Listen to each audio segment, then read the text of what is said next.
Il y a deux moments. Il y a le premier moment, c'est une période purement marocaine, à Casablanca et dans une autre ville à côté de Casablanca, où j'étais encore jeune.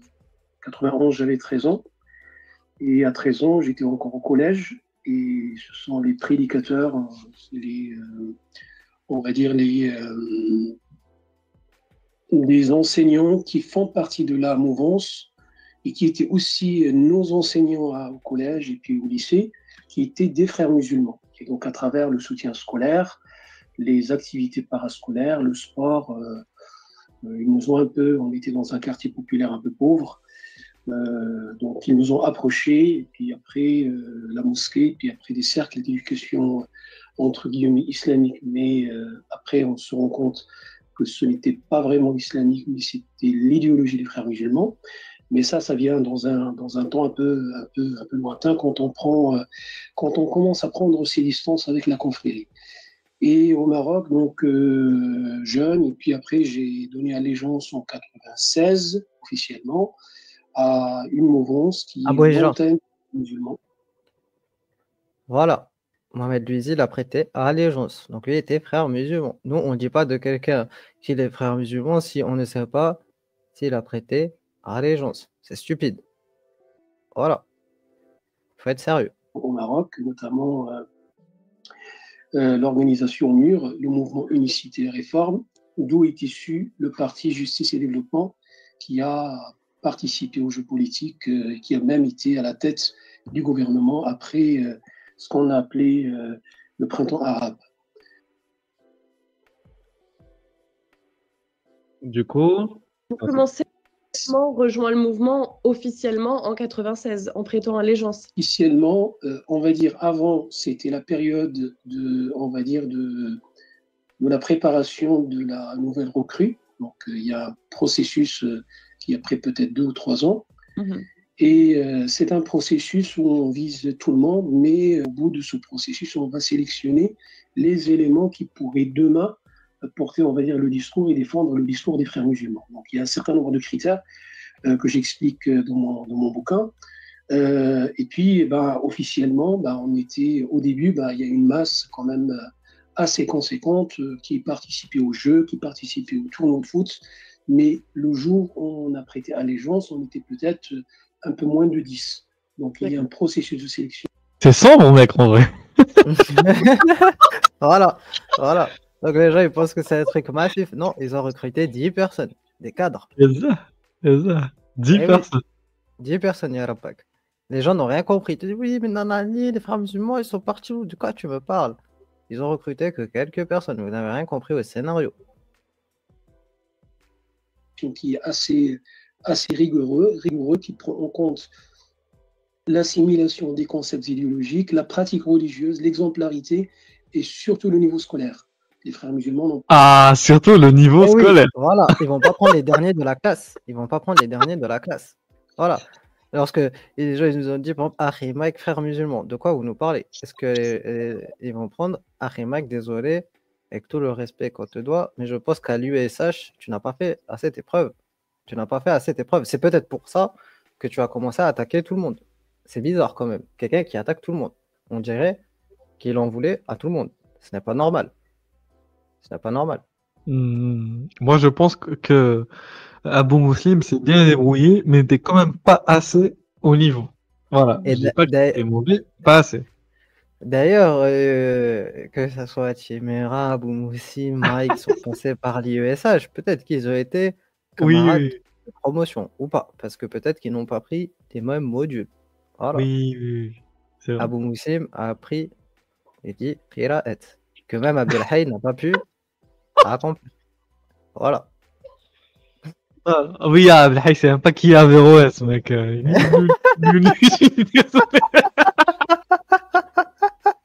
ça va, c'est en disant c'est ce mec qui est la terreur de la prédication TikTok. Yarabak. Nul.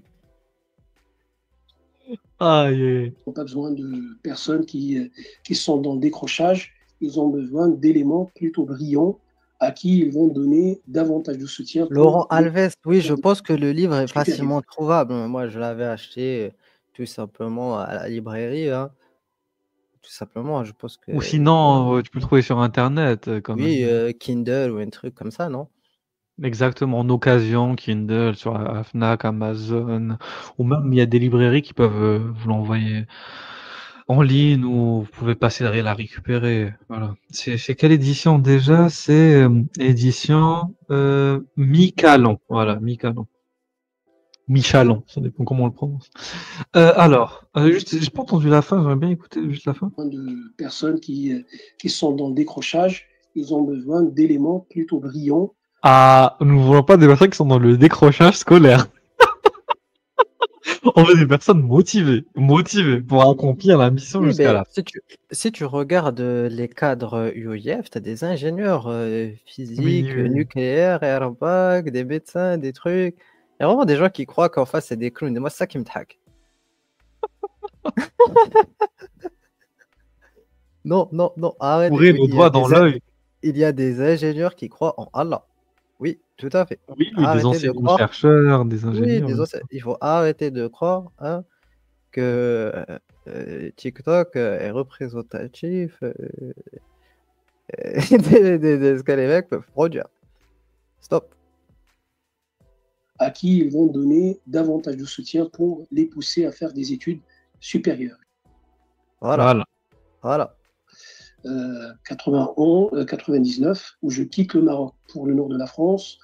Je suis venu pour poursuivre mes études après un bac+2 au Maroc en génie électrique et informatique industrielle. Et Yarabok. Voilà. Informatique et génie industriel. Voilà. Le haut du panier hein, de l'intelligentsia marocaine. On ne prend pas ceux qui font de la littérature ou l'histoire de l'art. On prend des génies électriques et à la informatique industrielle. Voilà. là, à la cité scientifique de Villeneuve-d'Ascq, donc je recroise à nouveau les frères musulmans qui étaient présents, qui le sont toujours en France, dans un tissu associatif, notamment à l'université, qui est assez important. Et donc là, j'ai rejoint à nouveau cette représentation parce qu'il y a une communication entre les frères musulmans de là-bas et les frères musulmans d'ici. Il y a des circuits un peu, on ramène une lettre comment on appelle ça, une lettre pour rassurer les frères musulmans d'ici et leur garantir qu'on était bel et bien membre de la mouvance là-bas. Ça facilite la communication, ça facilite l'intégration et ça met en confiance les personnes d'ici. Sachant que les frères musulmans, c'est quand même une organisation assez secrète dans ses activités souterraines, bien qu'il est assez ouverte, soi-disant, sur la société à travers son tissu associatif. Mais moi, je parle vraiment des personnes qui ont prêté allégeance, ce qu'on appelle en arabe la bay'a, officiellement. Et donc là, il y a un autre processus qui s'engage. Donc, il y a voilà, la lettre, Bouéja, tu vois, c'est ça le problème. Il y a des gens, ils nous parlent des branches, alors que nous, on parle des racines. Voilà. Exactement. Ils n'ont rien compris au scénario. Ils nous parlent, oui, agent infiltré, frère. Quoi, vous nous parlez, les frères? Stop. En plus, stop, arrêtez stop, de confondre ceux qui sont dans le tissu associatif. Stop, on s'en fout. Ceux qui sont stop, oui, bien affiliés. sûr. Non. Oh là là, qu'est-ce qu'on s'en fout de ces mecs? En plus, vous allez vous manger des procès de diffamation pour rien. Pour rien. En plus, accuser des gens, à quoi ça sert? Est-ce que vous savez si les gens ont prêté BA ou pas? C'est pas possible. Stop. Une année à peu près on va dire, d'intégration dans un cercle Bouéja. à Villeneuve-d'Ascq où il y a Ça vaut aussi pour l'apostasphère. Stop. Oui, stop. C'est bon, c'est trop bizarre. Bzef. Il y en a marre. que des frères musulmans pur sang. La plupart En plus, à Bouéja, aujourd'hui. le pire, c'est qu'au final, on passe pour des guignols. Tu dis accuser des gens et que tu passes pour un clown. C'est la folie. Oui. Franchement, vous décrédibilisez. C'est ridicule. C'est franchement ridicule. Stop. On n'a pas besoin de ça. On est assez dans la merde comme ça pour se décrédibiliser. Vraiment. Et puis, au bout d'une année, on dit à la personne, écoute, on te réintègre dans le cercle un peu fermé des frères musulmans français, À l'époque, j'étais à la tête de l'EMF, étudiants musulmans de France. Ensuite, j'ai travaillé, j'avais des responsabilités culturelles au sein de la mosquée de Ville Navdas, au sein de la mosquée de l'île Sud, la Ligue islamique du Nord, et puis dans d'autres associations, parce qu'il n'y a pas que ça, il y a autre chose que je raconte, d'ailleurs dans mon témoignage.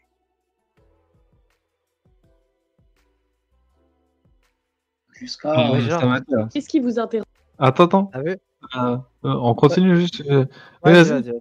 Non, moi j'allais juste dire, t'as vu, travail Ouais. et actif dans le milieu de tissu Associatif. associatif. Oui, Tu oui, vois, bien sûr. génie industriel, informatique, Il a associatif, rien il n'y a lâché, pas de mec. temps. Il n'a Il n'y a rien pas de temps. lâché. C'est un mec qui a la rage, qui a de l'énergie. Voilà. Comme tu as dit, l'intelligence marocaine, le haut du panier.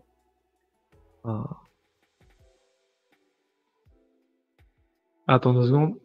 Ah, c'est- Interroge. Concrètement, qu'est-ce qui vous interroge et qui vous fait changer d'avis et décider de partir? Moi, la question principale qui m'a vraiment heurté, c'est la question du rapport à la violence. Et je raconte dans mon bouquin Ah, que depuis 2004, 2 ans avant d'avoir quitté les Frères musulmans, la question, par exemple, du djihad armé était posée au sein de l'IOIF. Et on avait eu des discussions houleuses. À 2004, mec, une période sombre. Il y avait Abou Moussa Abdessouri qui faisait son appel au djihad islamique. donc tu vois, Vraiment, période très sombre. donc moi je trouve que lorsque Florence dit que les mecs ils n'ont pas pour objectif d'utiliser c'était ça Oui, les oui, armes. oui, oui. Oui, oui. Alors là je pense que on est passé à côté de quelque chose parce que là Mohamed Louisi te dit en 2004 il y a le bac comme tu as dit hein, dans un contexte houleux et on se posait des questions très sombres. Est-ce qu'on passe à la lutte armée ou pas? Voilà. Stop. Donc il faut arrêter hein, de balancer des choses comme ça, je pense. Il faut bien se renseigner. Tout à fait. Au sein des rencontres fermées des Frères musulmans sur le rapport de l'IOIF à la violence. Et le débat à l'époque, il y a 20 ans, je vous parle de 2004, on est en 2023, il y a à peu près 20 ans, on posait déjà la question, le projet de l'IOIF peut-il être un projet qui sollicitera le moment venu le recours à l'armée ou aux armes, le recours à la violence. Le débat au sein des Frères musulmans était un débat quand même, et on a parlé de quasiment tout, le rapport à la laïcité, le rapport à l'Occident, le rapport à qu'est-ce que ça pourrait être demain un islam de France. Ça, c'était le débat de l'époque. Et parmi les éléments de ce débat, c'était le recours aux armes, le recours au djihad, le recours à la violence. Là, j'étais étonné que le discours, il y a un décalage entre le discours public de l'association aujourd'hui musulmans de France, qui est la représentation des frères musulmans, la représentation officielle, qui dit clairement que le recours à la violence, aujourd'hui, on n'en a pas besoin parce qu'on est dans une démocratie. Mais moi, ce qui m'a étonné, c'est qu'on n'a pas neutralisé cette dimension dans l'idéologie des frères musulmans. Et on a continué au sein de l'IOIF, Musulmans de France, on a continué à enseigner tout un chapitre sur le djihad, écrit Parce que, tout simplement, parce qu'on n'a pas neutralisé, parce qu'ils veulent juste le désactiver, pour pouvoir le réactiver. Donc ça ne sert à rien de neutraliser. C'est pour ça. C'est ça qu'il veut dire. Voilà, exactement. Donc, en fait, les gens n'ont rien compris. Vous êtes à côté de la plaque.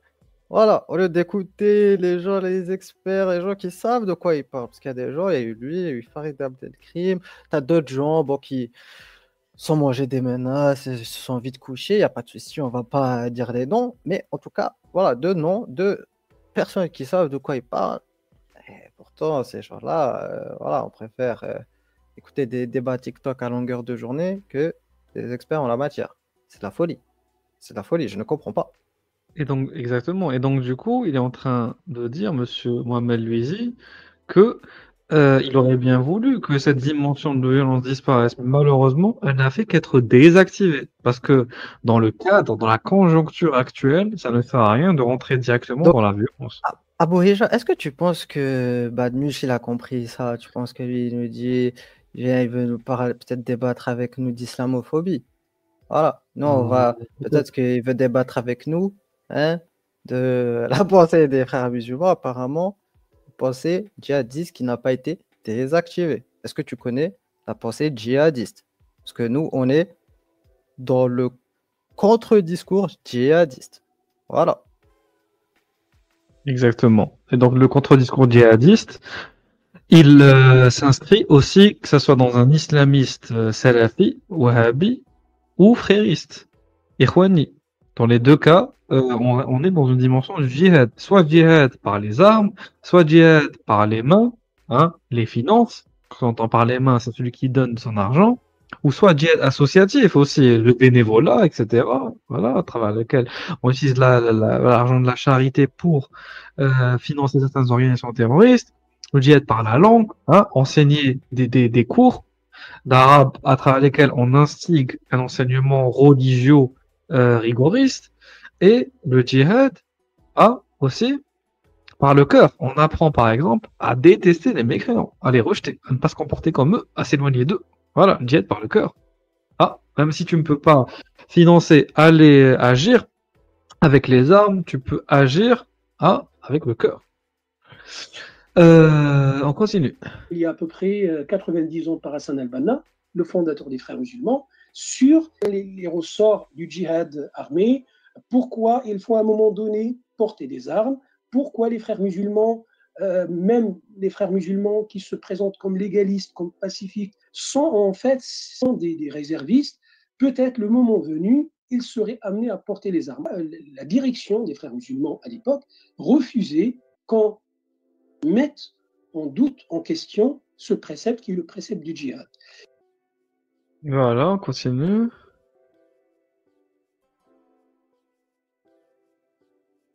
Qu'est-ce qui vous... Déjà 2004, j'avais refusé cette idée et j'ai dit dans une démocratie, quand on accepte le concept de l'État, le concept moderne de l'État, on accepte que c'est à l'État de faire violence à l'intérieur, parce qu'il y a la police, la gendarmerie, la justice qui régule, on va dire, les violences et qui s'accapare de tout ça pour que les citoyens vivent en paix. Et puis il y a l'armée qui s'occupe de protéger les frontières à l'extérieur. Cette idée qui est simple et qui est démocratique est refusée par les Frères musulmans. Voilà, si je comprends bien, ce qui vous a dérangé au sein des Frères musulmans en France, c'était cette possibilité de recours à la violence, pour résumer? Pour résumer, mais il n'y a pas que. Donc ça, c'est 2004. Après, quand j'ai quitté les Frères musulmans en 2006, les interrogations vont partir en s'enchaînant, et puis d'une question sortaient d'autres questions, et puis après, on arrive à quelque chose qui interroge le récit islamique qui domine aujourd'hui dans ses racines, dans sa manière, comment il a été écrit il y a quelques siècles, et comment ce récit est essentiellement, dans son essence même, il est porteur des germes de la violence, et il faut juste les activer à un moment donné. Donc, 2017, je rédige un autre bouquin qui parle d'un islam apolitique dont on va neutraliser la dimension djihadiste, la dimension de la non-égalité entre les hommes et les femmes. D'ailleurs, un ouvrage très intéressant. Peut-être qu'un jour, il faudra qu'on le lise. Ok, pas de souci, ça me va. Toutes les revendications identitaires en France et ailleurs. Et donc, en fait, le débat aujourd'hui, on n'est plus sur cette simple question du djihad et de la violence. C'est vraiment une interrogation sur le sens même et l'essence même de cet islam sunnite califal qui a eu une domination durant les 14 derniers siècles. Okay. Moi, déjà 2004. Vous qui avez fait partie des Frères musulmans, qui avez été à l'intérieur, comment vous la décririez, ce mouvement, cette organisation? Est-ce que c'est une organisation pyramidale? Est-ce que c'est beaucoup plus nébuleux? C'est les deux à la fois. Pyramidal, en fait, les Frères musulmans, c'est deux couches. Il y a une couche, disons, un peu secrète, voire 100% obscure. C'est la couche de tous les Frères musulmans qui ont prêté allégeance suite à un processus de radicalisation, suite à un processus d'endoctrinement. Voilà, Boujra. Nous, on parle des gens qui sont dans le noyau, le cœur du réacteur. Ceux qui sont à la surface, on n'en a rien à cirer. Ouais, ceux qui ont Les, prêté allégeance, c'est les plus les importants. dindons de la farce, hein, Les on idiots n'en a pas utiles, besoin. on en fout. On s'en fout. Voilà. C'est une Mais question, on Jour, va dire, plutôt Ah, Salut. arrêtez de perdre votre temps avec eux. bonjour. Je venais vous saluer et savoir quand est-ce que la prochaine assemblée des apostats aura lieu. C'est un accent belge, ça, ou c'est un accent du Ah, c'est pas Nord? accent belge. C'est pas accent belge. Non, c'est pas accent belge. C'est quoi alors? Raus schnell. Sigra, chez eux. C'est un allemand. Oui, c'est un peu allemand. C'est dégueulasse en tout cas. Oui, c'est dégueulasse comme accent. Comment ça va, les amis? Ça va et toi? Ben, je me suis dit, comme j'ai mes Tranquille. entrées un peu, comme j'ai mes entrées un peu partout dans la sphère apostate, de l'extrême droite à la droite extrême, ça varie pas. Hein. On va de l'extrême droite à la droite extrême. Je me suis dit, je vais venir, histoire de placer un petit. Ah, un petit- nous, je suis désolé de te dire ça, la posta, mais nous, on est d'extrême gauche, Rien et moi. Je sais pas si t'es au Sérieux? courant. Oui, oui, bien sûr. Mais attends, ça fait 15 ans qu'on se connaît et tu me dis ça juste maintenant? Oui, oui, non, mais après, avant, on n'était pas dans les étiquettes, mais puisque depuis l'arrivée d'un individu, voilà, néfaste dans la sphère des apostats, voilà, depuis une malheureuse rencontre imposée, subie, nous devons tous nous définir apparemment, voilà. Donc, nous, politiquement, on est d'extrême gauche. On s'est renseigné avec Ruyen, apparemment, on est d'extrême gauche. Voilà. Ok, donc il y a l'extrême droite subie et l'extrême droite choisie, un peu comme l'immigration. L'immigration subie, l'immigration choisie. D'accord, ok, j'ai compris. Ces Non, mais mots sont les tiens. Ces mots sont les tiens. Nous, on est d'extrême gauche anticlérical. Je vais te lâcher quelques termes. Maurice Allard. Voilà, loin de 1905. Voilà. Maurice Allard. Émile Combes et Maurice Allard. Voilà. Donc à chaque fois qu'il y a des personnes qui disent mais de quelle laïcité vous êtes? Nous, on est de la laïcité de Maurice alors. Voilà. D'accord. Sans pitié. Sans pitié. Sans type. T'as capté, ouais. Non, mais ça me fait plaisir de vous parler, les frérots. Ça faisait longtemps. Pareil, également. Hein. Mais voilà, sache qu'on est d'extrême gauche. Donc la prochaine fois que certaines personnes voudront nous identifier à droite, nous sommes d'extrême gauche anticléricale, pas n'importe laquelle. Les extrêmes gauchistes ou idéologies d'extrême gauche moderne, contemporaine, nous, on se désavoue. Nous sommes d'une extrême gauche républicaine, anticléricale, tout simplement. Ni plus ni moins. Ok. En tout cas, Voilà. Mohamed Mouzi, big up à lui, c'est quelqu'un que j'aime bien. Ah, c'est quelqu'un de fantastique. Franchement, si tu pouvais, via tes fameux réseaux, nous l'avoir sur la chaîne, ça nous ferait plaisir. Avec grand plaisir. Ça marche. Sérieux? Moi, je Bah, balance ça comme ça. Moi, je sais pas. Hein. Fais ce que tu Ah, veux. mais tu sais pas à qui tu parles, frérot. Non, je C'est sais. Si. En vrai, je sais que tu as plein de ressources. J'ai un carnet d'adresse, mon gars, ça va de Jean-Marie Le Pen et Eric Zemmour, en passant par Jean Messia et Bardella, ça rigole pas. C'est pas, je vais me faire tuer. Tout ça, ça va me retomber dessus. Voilà, Bardella, on reste. Hein. Un Régulus. Oui, là, on reste, bordel. On va rester. On va pas Voilà. partir. Voilà. C'est ce que les Belges, ils ont dit. Voilà, Bardella, on reste. Mais oui, nous, on est ouvert pour discuter avec tout le monde. Même si maintenant, Aubry, n'importe qui, voilà, Bompard, même Louis Boyard, on peut discuter avec n'importe qui. Nous sommes ouverts à la discussion. Il n'y a aucun problème. Voilà, de la droite à la gauche. Voilà, en passant par le centre, évidemment. Mais Macron, pour parler, si nous regarde. pour parler hein, du sujet, parce qu'apparemment, on n'a pas encore défini le cadre. 2017, on n'avait pas défini le cadre. 2025, je pense que le cadre n'est toujours pas défini. Donc là, nous, on n'est pas là pour parler au sujet. Blablabla. Hein, on est là pour poser un cadre. OK? Pour Exactement. apporter des solutions. Moi, j'ai Contre le posé. discours djihadiste. Voilà. Parce Exactement. qu'apparemment, Moi, là, il y a une recrudescence. On voit là, ces derniers temps, une recrudescence. Ça pop de partout. Donc là, à mon avis, il va falloir faire une contre-gestion. Voilà. En tout cas, oui, je te rejoins totalement. En tout cas, on a posé la question à l'Aposta Kafir pour ce premier live de l'année qui s'annonce très mouvementé. très piquante, très épicée. Est-ce que tu as un message particulier à adresser? Voilà. Des plaintes, des doléances, une veine, je sais pas, ce que tu veux. J'espère que la politique en France, qu'elle soit de droite ou de gauche, qu'il va y avoir quelqu'un qui va taper du poing sur la table face à l'islam.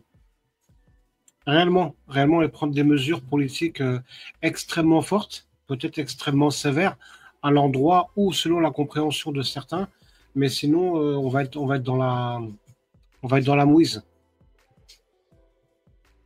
Eh ben, c'est ce qu'on est en train nous sommes en train de réaliser une contre-propagande, un contre-discours djihadiste. Voilà. Donc, si vous êtes politicien, d'où que vous soyez, quel que soit votre statut, voilà, ou importance, responsabilité, contactez-nous. Que vous soyez préfet, que vous soyez maire, que vous soyez député, que vous soyez sénateur, que vous soyez ministre, que vous soyez attaché parlementaire, que vous soyez assistant, qu'importe, quel que Que vous soit. soyez président de la République ou pas.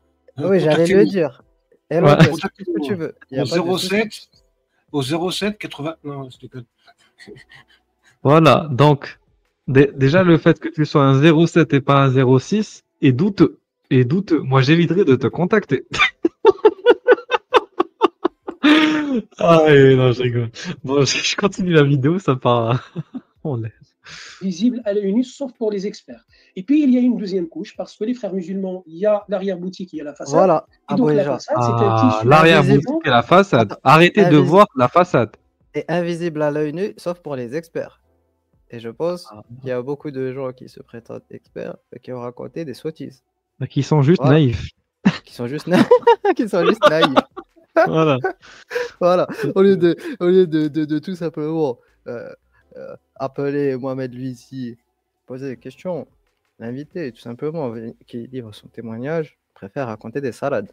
Vraiment, je ne comprends pas, Abouéja. C'est un truc de fou. Hein. Certaines personnes préfèrent se complaire dans leur naïveté. Parce que le mensonge est plus délicieux, confortable que la vérité, qui est souvent amère, souvent inconfortable. C'est un tissu d'associations, de personnalités, de lobbyistes, de personnes influentes dans les écoles, dans les universités, dans les cités, dans les quartiers un peu chauds, dans les clubs sportifs, dans les entreprises. La première couche, elle est pyramidale.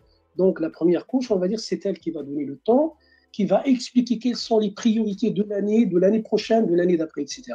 Quels sont les axes sur lesquels on va travailler. Et puis, il y a l'autre tissu qui va traduire ces orientations en activités diverses et variables, parfois en campagne, on va dire, la campagne de l'Abaya récemment fait partie, par exemple, c'est un exemple parmi tant d'autres, la poussée des islamistes dans des universités, dans des écoles, le jour de ce qu'on appelle le Hijab Day. C'est une orientation des frères musulmans à l'échelle internationale qui se pratique dans d'autres pays, et notamment en France. Je ne vais pas citer les fameuses journées du Hijab Day à Sciences Po Paris et ailleurs. Donc, il y a tout ce tissu associatif, ces personnalités qui se partagent, on va dire, la tâche entre la prédication dans les mosquées, entre la prédication dans les clubs sportifs, et tout ça, ça se passe d'une manière un peu insidieuse, peut-être non détectable, à la limite de la légalité, pour ne jamais être dans l'illégalité. Donc, c'est très subtil. Ce ne sont pas comme, on va dire, les wahhabites qui sont reconnaissables, y compris dans leur aspect vestimentaire. Comme Mamar, Effectivement, toujours à c'est- la limite de la légalité. Toujours à la limite de la légalité. Mamar, nous n'affirmons rien, nous n'attribuons rien, nous reconnaissons juste, voilà, une démarche que vous avez. Vous avez toujours un discours qui est très virulent, mais toujours à la limite de ce qu'on peut vous reprocher en termes de légalité. Voilà, vous en sortez très bien, très bien. Alors que Mike, bon, on va pas encore ajouter. Voilà. Sans commentaire. Sans Voilà, commentaire. sans commentaire, no comment, no comment. la même matrice que les wahhabites, sauf que ce sont les islamistes costume italien 3 pièces. Ah. Costume italien, 3 pièces. Voilà, Costume El Joulani des frères. porte le costume 3 pièces. Il n'y a pas de souci. Exactement. En gros, il y a Avant, il y a il avait cette la couche. grosse barbe et aujourd'hui, il a taillé la barbe pour un costume. Non, on dit pas que c'est un frérot, mais en tout cas, on dit qu'il y a des gens qui sont pragmatiques et c'est ce qu'on a lu tout à l'heure. Voilà. Exactement. Des gens qui Oui, sont oui. capables de s'adapter aux situations, au contexte. Voilà. secrète Lorsque les gens nous parlent du contexte, c'est ça le contexte. C'est ça le contexte. Tout à fait. Oui. qui donne le lead à une couche supérieure qui est inclue dans la société, qui en fait parfaitement partie et qui infuse les idées dans la société. C'est ça, selon vous? Voilà, c'est exactement ça. Et je raconte d'ailleurs ça. Bon, depuis 2016, j'ai donné tous ces éléments on va dire de décryptage des deux stratégies. Il y a une stratégie souterraine. C'est une stratégie souterraine qui ne reçoit pas uniquement, on va dire, ces consignes et ces ordres des responsables des frères musulmans en France. Ça dépasse le cadre français. C'est un agenda un peu international, transverse entre différents pays. Et puis, il y a une avancée. Mais les frères musulmans, ce ne sont pas des ratés ou des personnes qui ont subi le décrochage scolaire. C'est des gens assez intelligents, assez habiles. Ils savent très très bien manier le verbe, les activités, pour passer parfois inaperçus, voire pour passer comme les défenseurs même d'une certaine forme de démocratie. Alors qu'on sait très bien aujourd'hui que c'est totalement faux. On utilise les outils de la liberté, les outils de la démocratie pour promouvoir un projet qui est anti-liberté, anti-démocratique, occidentophobe et qui est contre l'héritage des Lumières. Ah, occidentophobe. Franchement, je vais essayer. Non, non, mais il est fort. Il a vraiment inventé un terme que j'avais jamais entendu ça de la vie. Occident. Mais mec, c'est vrai. Par exemple, Seyyid Qutb, c'est un américanophobe, un occidentophobe. C'est vrai, en fait. Il y a une occidentophobie contemporaine dans le discours islamiste. Voilà. C'est vrai. Il y a une occidentophobie, on peut le dire. Il y a une sorte de haine de l'Occident et de toutes ses valeurs et de tout ce qu'elle implique. C'est vrai. On peut parler d'occidentophobie. Dans le chat, je vous invite à reprendre le néologisme de Monsieur Mohamed Louisi, l'occidentophobie. Ok, excellent, bravo. Franchement, c'est simple pourtant, voilà, c'est d'une simplicité enfantine, mais fallait le penser, fallait le dire. Merci, merci. C'est passionnant. Les frères musulmans ont plus d'influence en France qu'ailleurs. Est-ce qu'ils sont plus... On parle parfois... J'ai lu des articles, des passages qui disaient que la France était même l'épicentre des frères musulmans sur le vieux continent. Je dirais la France et l'Allemagne et la Belgique dans un deuxième temps.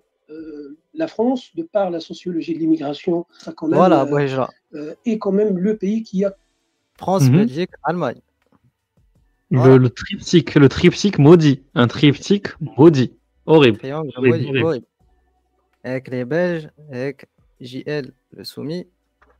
Voilà. Les gens qui le sous-estiment, les gens qui pensent que le mec est complètement paumé, vous n'avez rien compris au scénario. Un individu toxique. Tellement toxique que même ses frères lui disent tu es toxique. Voilà, je t'ai fréquenté, j'ai eu des problèmes. Et je ne t'en veux pas parce que tu es mon frère. Mais toi, tu m'en veux. Voilà, c'est un truc de fou. Ah là là là là. Oui. On continue. Quand même une présence d'une immigration du pays du Maghreb, du pays du Moyen-Orient, la Syrie, entre autres. C'est un terreau dans lequel les frères musulmans puisent leurs ressources. Les frères musulmans qui sont venus fin des années 70, début des années 80, sont venus dans un contexte où l'immigration maghrébine, par exemple, était composée globalement de personnes qui sont venues pour le travail, travail dans les usines de l'automobile, dans les mines à une époque un peu avant.